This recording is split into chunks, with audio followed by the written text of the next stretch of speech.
Alô, pessoal, bom dia, um abraço para todos. Na segunda-feira, 28 de julho, a partir de agora até as 9 da manhã, estamos transmitindo através de várias emissoras para mais de 300 municípios da Bahia. Mas agora eu vou conversar com muita alegria, uma honra para a gente poder conversar com o professor doutor Valfrido Vardi. Ele é advogado, professor, empresário, intelectual, escritor, a quem eu acompanho com uma enorme admiração. Professor, que bom que o senhor aceitou esse convite e está aqui com a gente agora. Muito obrigado. O senhor está bem, professor?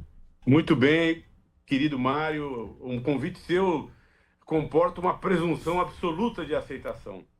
Eu, como você sabe, sou cidadão soteropolitano, numa condição muito especial, por determinação do povo da cidade de Salvador, e não por acaso, ou seja, como acontece com a maioria das pessoas que nascem baianas.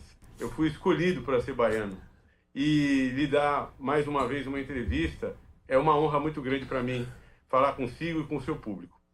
Que bom, professor. Professor, nós estamos vivendo um momento muito difícil no mundo e particularmente no Brasil. Algumas pessoas com as quais eu converso, o caso do Brasil, remetem como ponto inicial de uma atuação mais decidida da extrema-direita aqui, aquela mobilização de 2013, ainda no governo de Dilma Rousseff, a qual se juntou a Lava Jato e todo o movimento que levou ao impeachment da presidente, a substituição por Michel Temer e o caminho aberto para a eleição de Jair Bolsonaro. Na sua opinião, professor, como é? Qual o ponto assim mais definido da partida dessa extrema-direita que eu acho que até pelo fato de nós termos vivido 21 anos uma ditadura militar, ela estava mais recatada, mais quieta, nunca deixou de existir. O que é que o senhor acha disso, professor? Mário, muito obrigado pela sua pergunta, porque ela me permite dizer o que para mim é produto da minha reflexão nos últimos, pelo menos 10 anos. Eu acho que a Operação Lava Jato é o ponto de inflexão. E por quê? Por uma questão muito simples. A Operação Lava Jato produziu 3 resultados nefastos. Em primeiro lugar, ela destruiu setores inteiros da economia brasileira. Ela destruiu empresas ao invés de depurar sua cultura. Ela ceifou empregos, conteúdo nacional, arrecadação e manteve controladores dessas empresas, supostamente corruptas, ricos e soltos, ao fim e ao cabo. Em segundo lugar, a Operação Lava Jato demonizou a política e incutiu, inoculou no povo brasileiro a ideia equivocada, frívola e inútil de que há uma solução fora da política. Não há. Só há solução na política. Não há outsider, não há player político que venha de fora. Então, demonizou a política. E em terceiro lugar, Mário, fez uma coisa ainda pior, esgarçou o tecido social, dividiu os brasileiros. Tirou a possibilidade dos consensos mais óbvios. Hoje nós não somos capazes de consensar sobre o óbvio. E isso é basicamente o germen da extrema-direita ou da direita alternativa, no sentido de que ela é irracional, ela está fora do espectro político. Ela não dialoga com a racionalidade, com a ciência, com os fatos. Ela dialoga com os instintos mais primitivos da nossa natureza política. Professor, o uso da corrupção sempre foi um elemento chave para o combate político, né? Então, e naquele momento, como nunca o Brasil tinha visto grandes empresários presos, a primeira reação, não, que maravilha, aí, Sérgio Moro, pessoal, e eles davam entrevistas assim que eram fenomenais, audiência lá em cima, eram promotores, Polícia Federal, todo mundo, um espetáculo, era um espetáculo. Sérgio Moro se tornou uma das personalidades mais conhecidas e adoradas do povo brasileiro. Agora, eu pergunto ao senhor, o senhor acha que isso foi, eles premeditaram, foi usada a Lava Jato desde o início como um instrumento político de introduzir a extrema-direita no cenário nacional com força?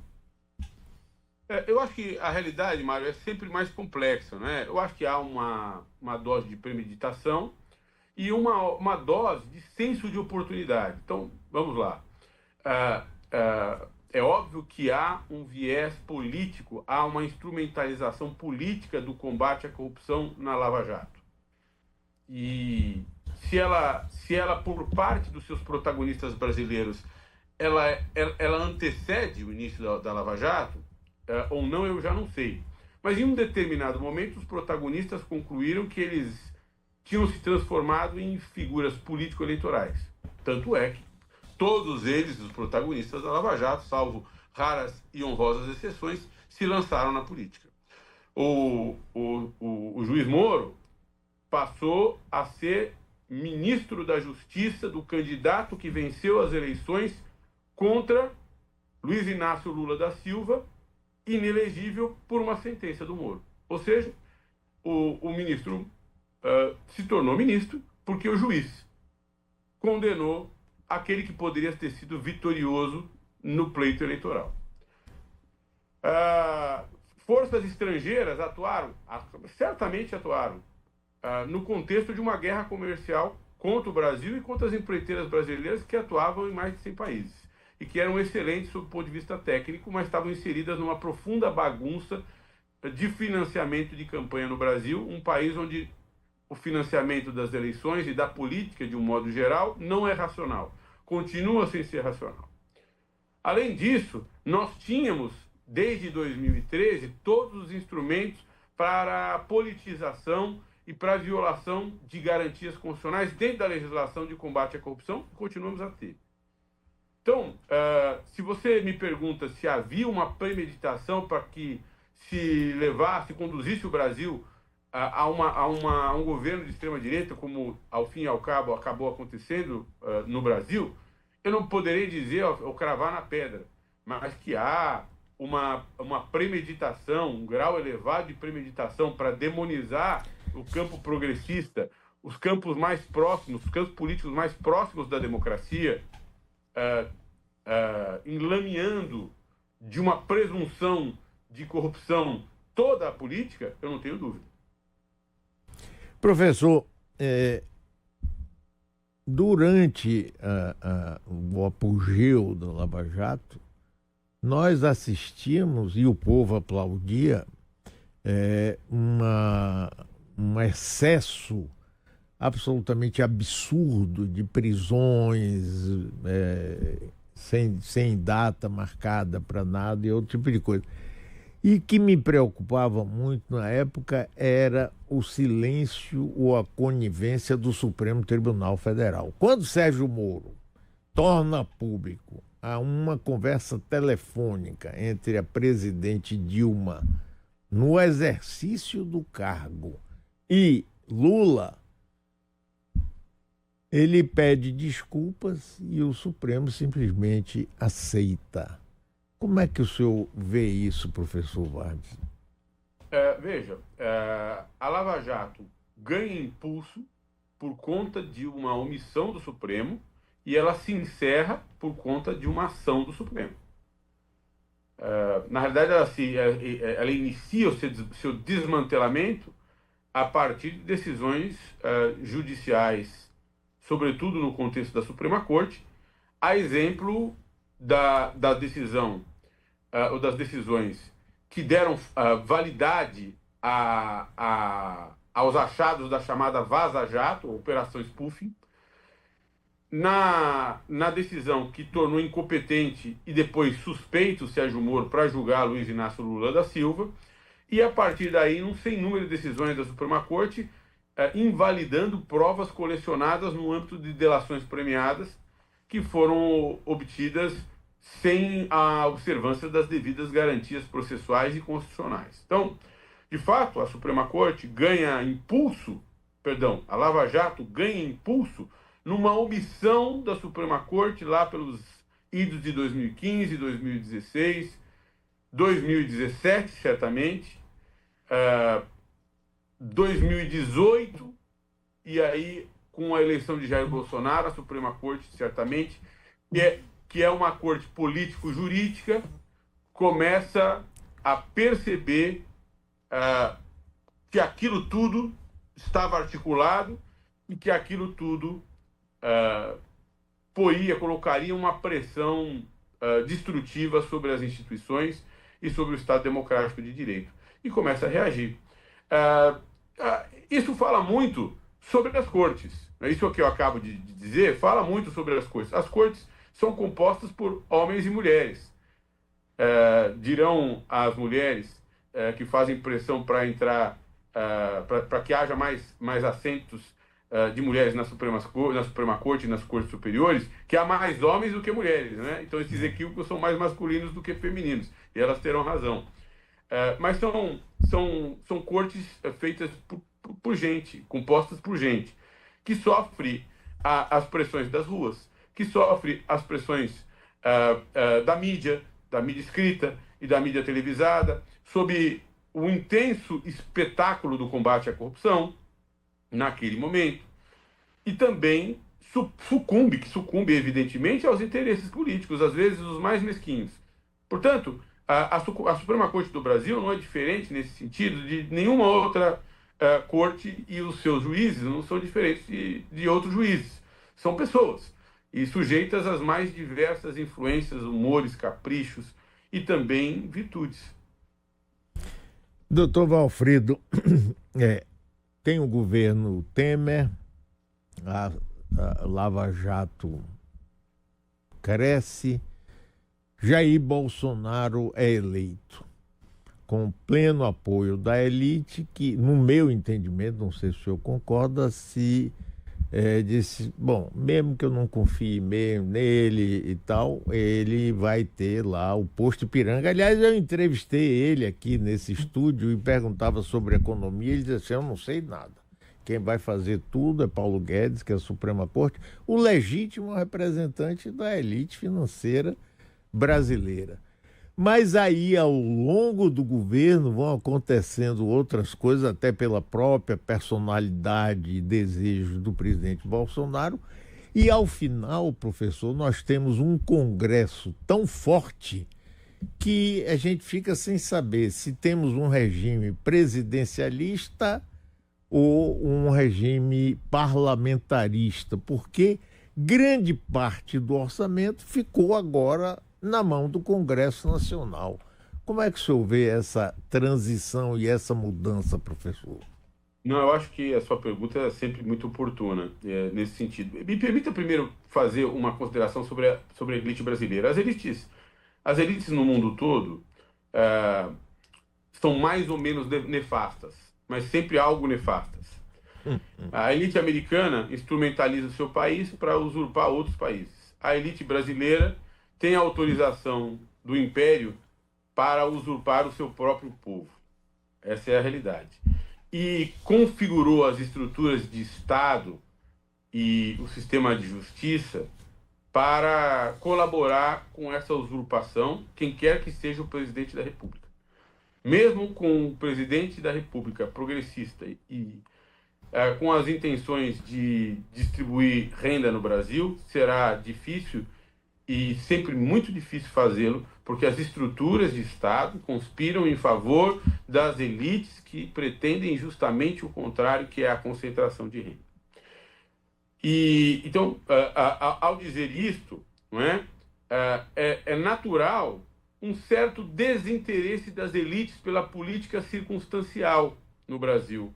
Então, é quase que inócuo, ou mais do que inócuo, é indiferente quem quer que seja o presidente, quem seja o governador, quem quer que seja o deputado ou o senador para as elites, porque elas detêm o manejo das engrenagens do Estado. O Estado foi feito para os seus interesses, foi moldado aos seus interesses e continua moldado aos seus interesses. E sob essa lógica, é evidente que a política se enfraquece. Enfraqueceu-se o presidente, que Temer se tornou presidente, Michel Temer se tornou presidente fora de eleições, ou seja, há pessoas como eu que entendem que se tornou presidente por meio de um golpe, e portanto, quem faz golpe tá sujeito aos apoiadores. Né? E os apoiadores, quem é que manobrou o golpe que levou ao impeachment da presidenta Dilma? Congresso. E, portanto, Temer era devedor daquele Congresso, devedor, sobretudo, do seu presidente à época, Eduardo Cunha, que começa a fazer emendas à Constituição para atribuir ao parlamento uma apropriação, para prover ao parlamento uma capacidade de se apropriar do orçamento público brasileiro, tirando o orçamento das mãos do executivo e, portanto, tirando do executivo a capacidade de implementar as políticas públicas que a Constituição atribui ao executivo o dever e a tarefa de executar. O Congresso Nacional se apropriou e foi se apropriando de 2015, a partir de 2016, sobretudo, até 2024,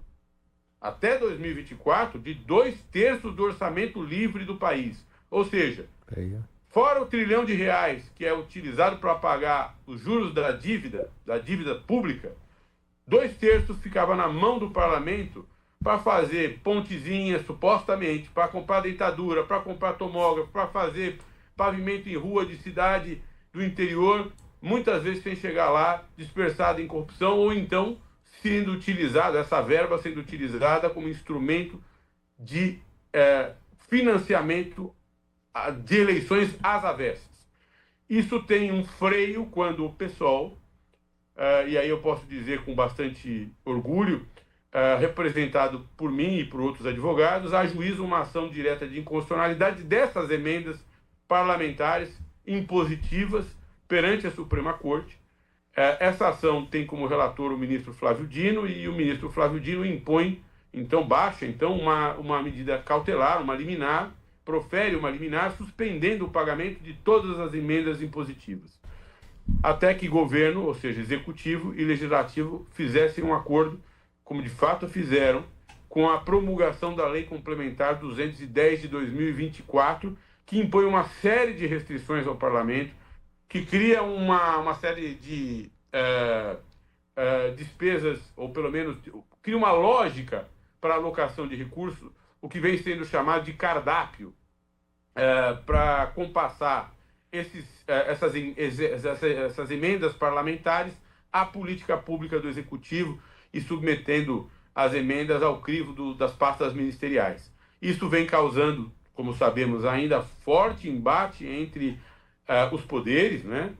Sobretudo o Poder Executivo e o Poder Legislativo, com mediação do Poder Judiciário na figura do Supremo Tribunal Federal.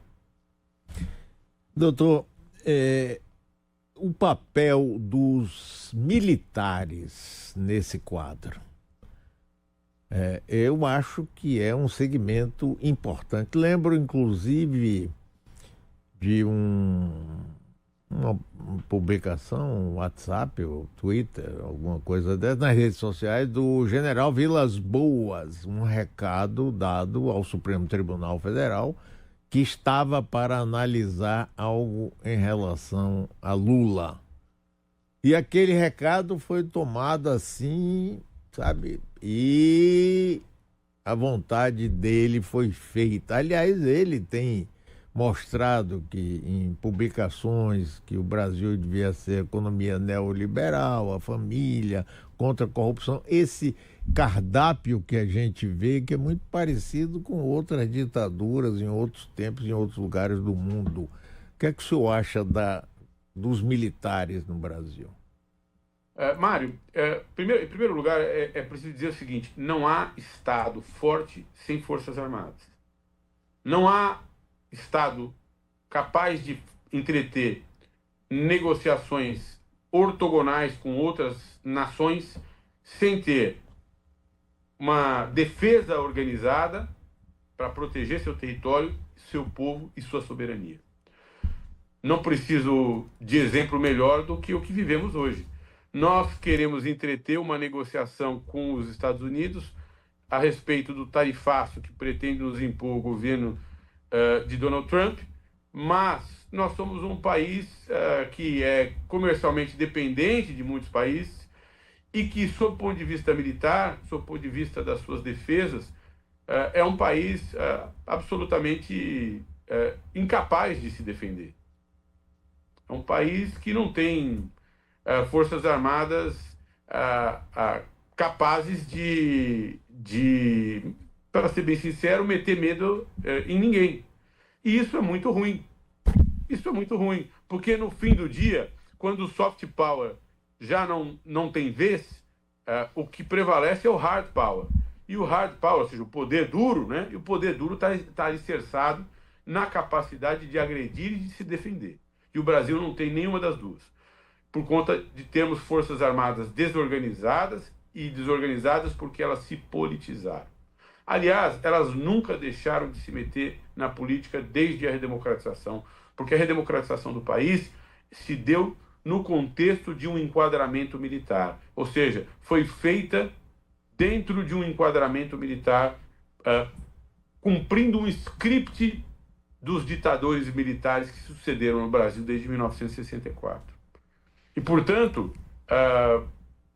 as Forças Armadas, elas sempre conspiraram desde a redemocratização contra a política.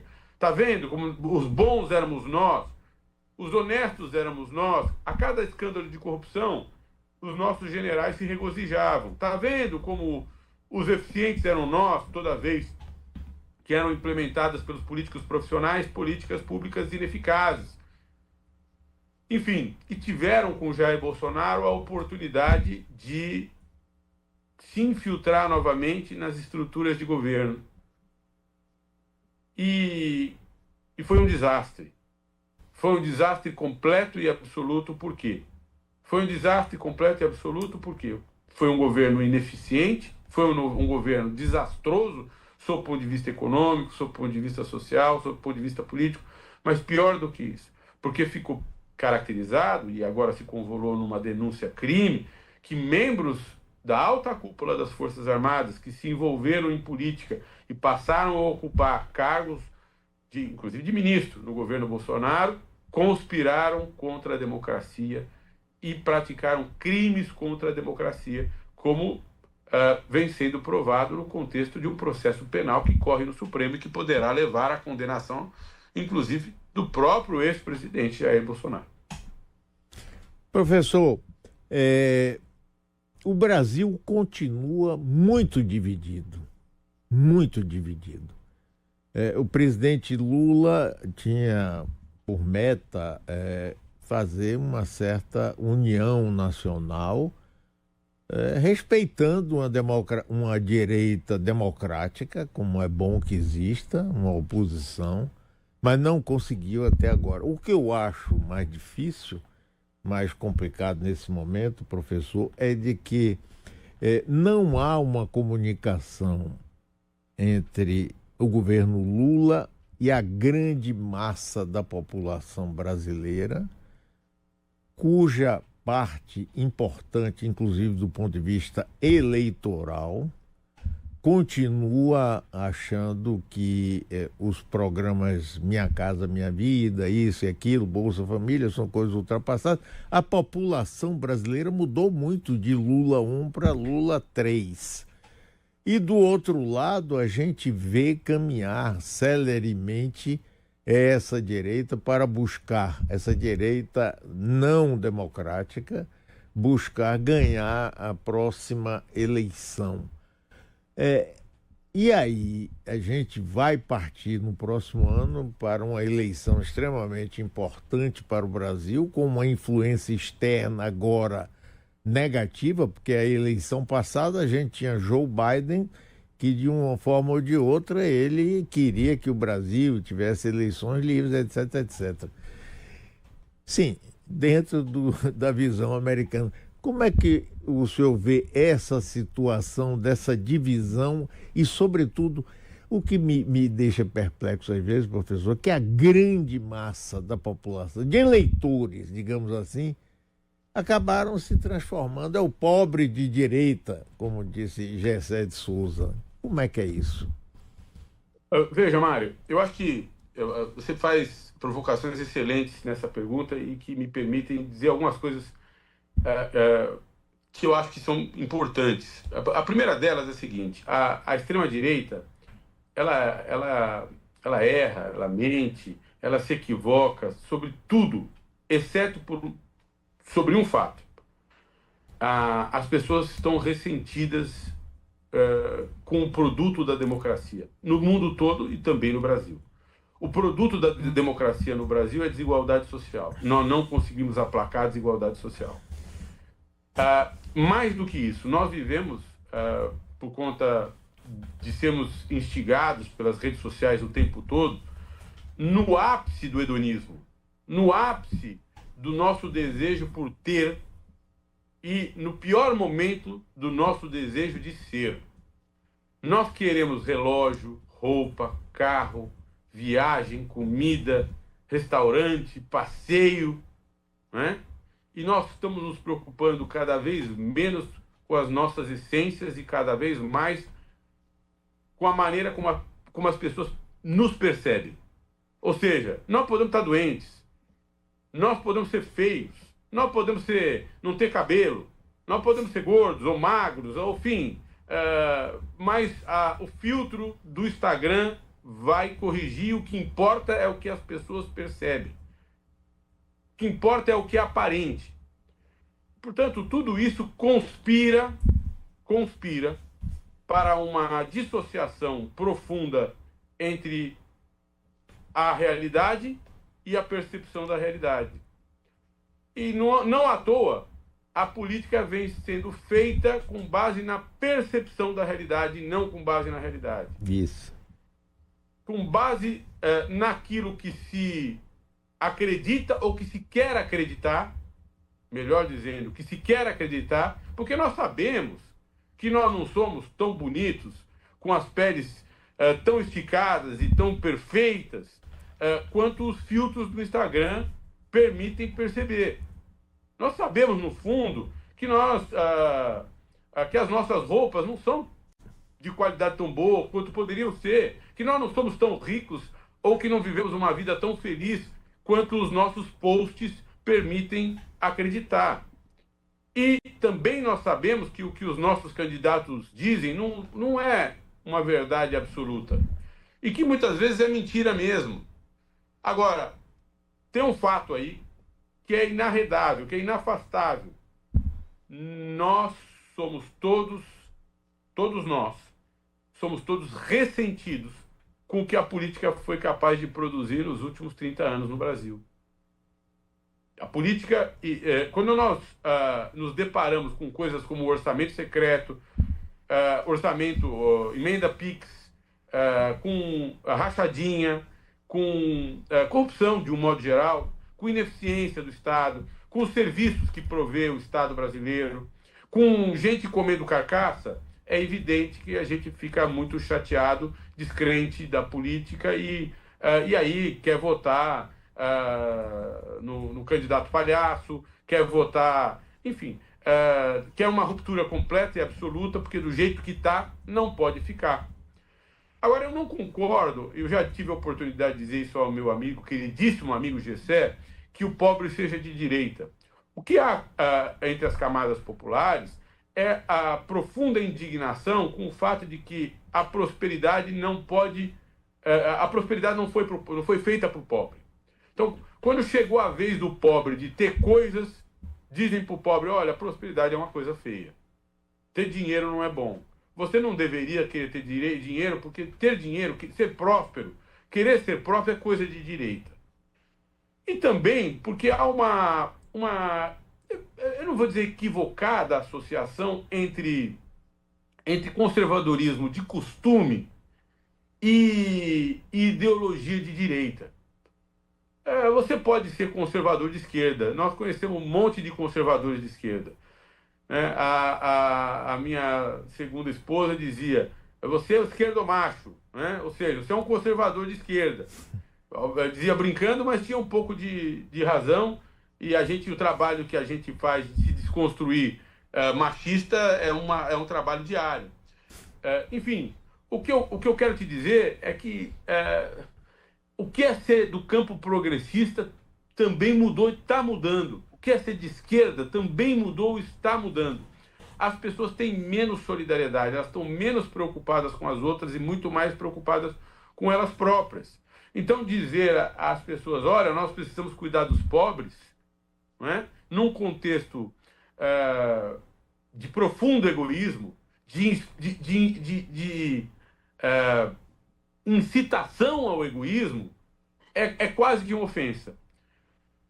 É um momento difícil, muito difícil para o campo progressista, que precisa se redefinir sem perder a sua essência, na solidariedade, na sua vontade de democratizar os meios de produção, na necessidade de democratizar os meios de produção, de banir a injustiça social, de diminuir o poder dessas elites que estão entrincheiradas no Brasil e aí por diante, e ao mesmo tempo de construir uma nação forte, eficiente, capaz de se defender. Não vai ser uma tarefa fácil e nós não vamos vê-la concluída nos nossos tempos de vida. Eu concordo inteiramente com o senhor, professor. Isso não vai ser para a nossa vida. Embora eu seja muito mais velho que o senhor, mas também acho que não vai ser para a gente, não. Professor, que maravilha conversar com o senhor, com você, viu? Um grande abraço, muitíssimo obrigado. E da outra vez, vamos conversar mais, porque eu vou à Bahia nesse final de semana, vou te procurar para te dar um abraço. Boto! Na realidade, nesse eu vou, mas eu vou cumprir uma obrigação aí. No próximo é festa de Oxumaré. O senhor está convidado para ir ao terreiro de Oxumaré falar conosco. Muito bem, professor. Que bom. Um grande abraço, muitíssimo obrigado, viu? Parabéns para o senhor. Muito obrigado. Grande, que maravilha de pensamento, né, de tudo. Maravilha. Intervalo comercial.